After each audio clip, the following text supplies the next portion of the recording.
Subay sa timong sunog sa Barangay Kamputhaw ning syudad, mga barangay officials na nawagan og hinabang kay Nahurot ng ilang Calamity Fund karong tuiga. Makig-negotiate pa usab sila ang mga opisyales sa nag-iya sa yuta aron makabalik pagtukod ang mga nasunugan sa maong lugar. Anong report ni Nico Serino. Human sa nahitabong sunog, gitagana sa Barangay Kamputhaw ang sports complex sa Purok 8 isip evacuation center. Sama sa mga residente, ang mga opisyales na nawagan sab og hinabang. Mato ni Kapitan Jessica Kadungog, nahurot na ang ilang Calamity Fund karong tuiga, nunot sab sa dakong sunog nga hitabo ni atong Agosto. Upat ka buwan ang nakalabay, gilamoy sa kayo ang Purok 3 lower ug karong adlaw ang Purok 3 upper.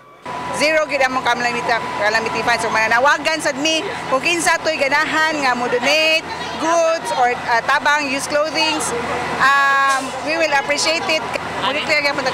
Actually mag-special session mi. Padayon pa ang paglista sa mga apektado. Nasayran nga ang kabahin sa luna nga gilamoy sa kayo gipanag-iya sa University of the Philippines. Duna say parte nga kabahin sa lote ubos sa 93-1. Pasalig sa syudad, makig-negotiate sila sa tag-iya sa luna.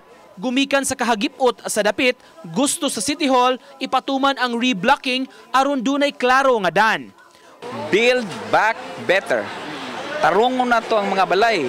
Kung asa ang mga sukod silang balay, aw kanilang yuta moy ato balikon, no? Para sa Purok 3 ba?